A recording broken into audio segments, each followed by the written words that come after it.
Você não teve contato nenhum com o Flávio Bolsonaro, é isso? Só sua sócia. E eu vi a senhora falando também que quem tinha uma relação mais próxima com essas figuras do governo era a sua ex-sócia. Então, sócias. É isso. Como é que funcionava isso, então? Então, olha só. Quando o caso do senador Flávio Bolsonaro chegou ao escritório, ele chegou por intermédio da outra advogada. Né? Não chegou por meu intermédio. Eu estava trabalhando num outro caso, eu costumo trabalhar em um caso por vez, caso de alta complexidade, eu estava muito envolvida com o caso. E aí, quando aconteceu aquela situação do Queiroz, a gente passa a assumir vários casos do Flávio. Só que eu ainda estava nesse processo de terminar esse caso. E aí, então eu não estava tendo contato. Então, no escritório, eu tinha alguns clientes a quem eu atendia, ela tinha outros clientes a quem ela atendia, mas nós assinávamos, todo mundo assinava tudo, mas cada uma cuidava de uma coisa. E ela estabeleceu a relação com ele, até porque eu tinha dificuldade em atender, né, essa demanda inicial.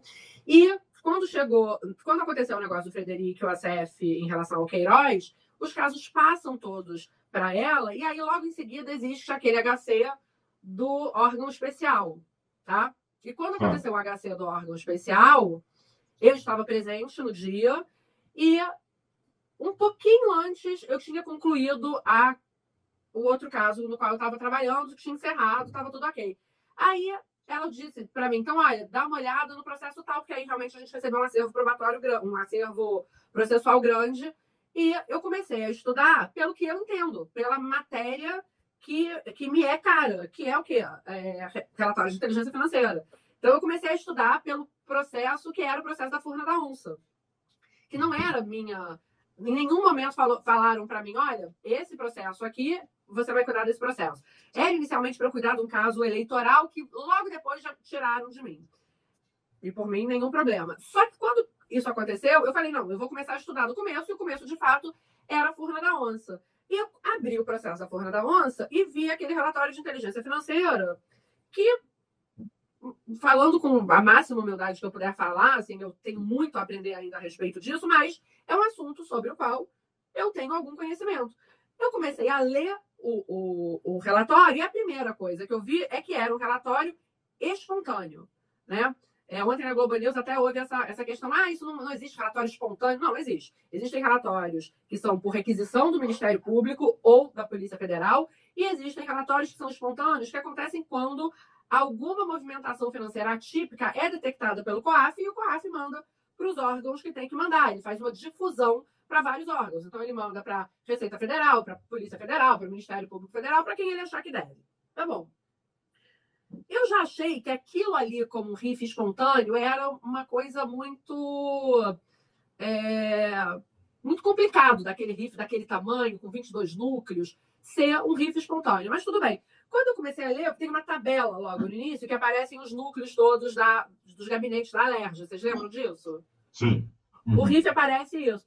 E aí tinha algumas coisas que eu achava muito inapropriadas, eu achava muito mal feitas para serem feitas por um órgão de inteligência financeira. Os órgãos de inteligência financeira, e o COAF também, são órgãos assim, do mais alto respeito que você pode ter na vida, porque eles são regidos por uma série de regras, eles são associados ao grupo, ou vinculados de alguma forma, ao grupo de Egmont, que é um grupo que trata de vários órgãos de inteligência financeira do mundo inteiro, e que trata de muita coisa. Eu falei, gente, tá muito desparametrizado, sabe? Então, assim, por exemplo, nas tabelas, havia gente que estava sendo investigada por 10 meses, outra por 10 anos, outra por... E aí vinha uma coluna com valores que eram muito disparatados. O do Flávio Bolsonaro realmente não era um dos maiores valores, pelo que eu me lembro.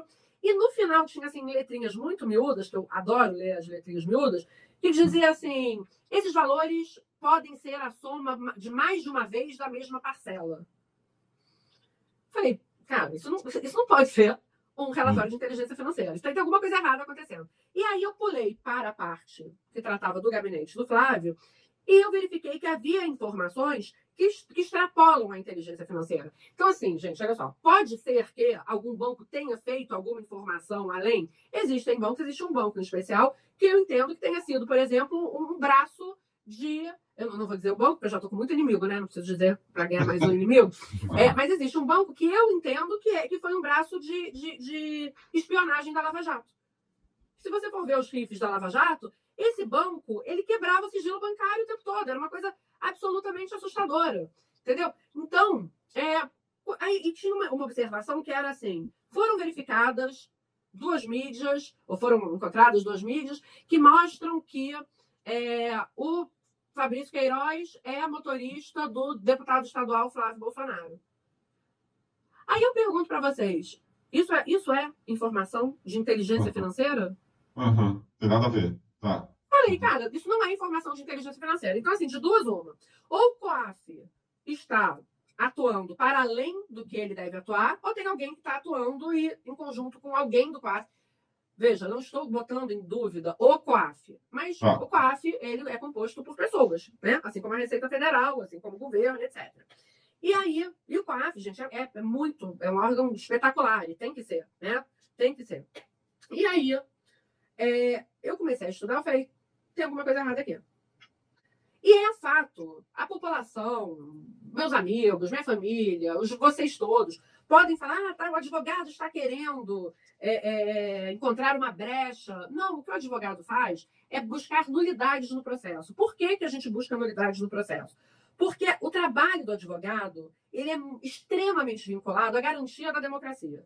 Nós não podemos, de jeito algum na vida, eu até estava ouvindo a pessoa que veio antes de mim falando, nós não podemos ter 2 pesos e 2 medidas. Nós não podemos entregar para a família X determinados critérios processuais e constitucionais e para a família Y outros critérios processuais e constitucionais. A gente tem uma Constituição, essa Constituição tem que ser cumprida, o Código de Processo tem que ser cumprido, e é nisso que eu acredito, assim, com todos os meus poros. E acho mais. Acho que quando a esquerda diz tem que ser feito assim, tem que passar, não sei o que, a gente está. O que a gente está fazendo? A gente está achando que as leis processuais não têm que ser cumpridas. E as leis processuais têm que ser cumpridas. Porque quando aconteceu isso com o Lula, na Lava Jato, aconteceu que o Lula houve uma série de desrespeitos às leis penais e constitucionais e levaram o Lula à cadeia. Isso não é, o Lula não é só o Lula, não é só com o Lula que isso acontece, gente. Isso acontece com o trabalhador que é preso todo dia.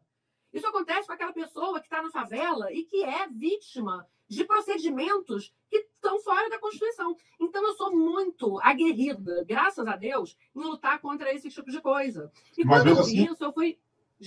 Mas mesmo assim, quando você percebeu que estava numa reunião e que ali tinha algo estranho, como a gente viu e você mesma levantou essa questão da presença do Bolsonaro, que além de pai era presidente da República, do Ramagem, isso te chamou a atenção também, correto? Me chamou a atenção pelo seguinte, gente, ninguém me informou que eu ia encontrar o presidente da República.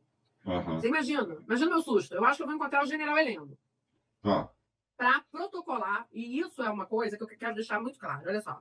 Eu fui fazer um protocolo de um documento formal, rastreável, com absolutamente todos os detalhes que pudessem ser depois aferidos, e hoje podem ser aferidos. Eu fui levar isso para ser protocolado no GSI. O meu entendimento técnico é que isso deveria ser protocolado na Receita Federal. Eu vou explicar para vocês por quê. Mas eu não era a pessoa que cuidava da defesa. Eu era uma pessoa da equipe. Eu não era, nesse caso, eu não era dona do caso. A dona do caso era outra pessoa. E me foi determinado o seguinte: mude esta. A gente vai entregar isso ao GSI. E eu questionei, mas o GSI tem atribuição para isso? Tem, e foi determinado. Eu estou determinando, realmente eu não lembro exatamente como é que foi, faz muito tempo, mas tem que ser entregue para o GSI. Tá bom, eu sentei, peguei, como faço com muitos processos, enderecei, dei embasamento legal para aquilo, entendi naquele momento que havia realmente um embasamento legal. Por isso que quando dizem, muitas pessoas falam, porque se ele não fosse filho do presidente da República, não teria podido recorrer ao GSI. Não poderia mesmo, porque a lei que rege o GSI diz que o GSI pode cuidar de questões relacionadas à família do presidente da República. Se isso está certo ou está errado, quem tem que resolver é o Congresso Nacional, não é a advocacia. A advocacia está indo de acordo com o que é permitido. Tá bom. Eu simplesmente mudei a fundamentação de para quem eu deveria entregar aquilo e levei com absolutamente todas as provas do que eu estava alegando. E o que era que nós queríamos ali? Então, assim, respondendo aqui com a sua pergunta, achei estranho porque eu acho que qualquer pessoa acharia curioso entrar no gabinete presidencial quando você acha que vai entrar no gabinete de um ministro palaciano. Claro. Entendeu? Então, assim, realmente, eu fiquei bastante impactada.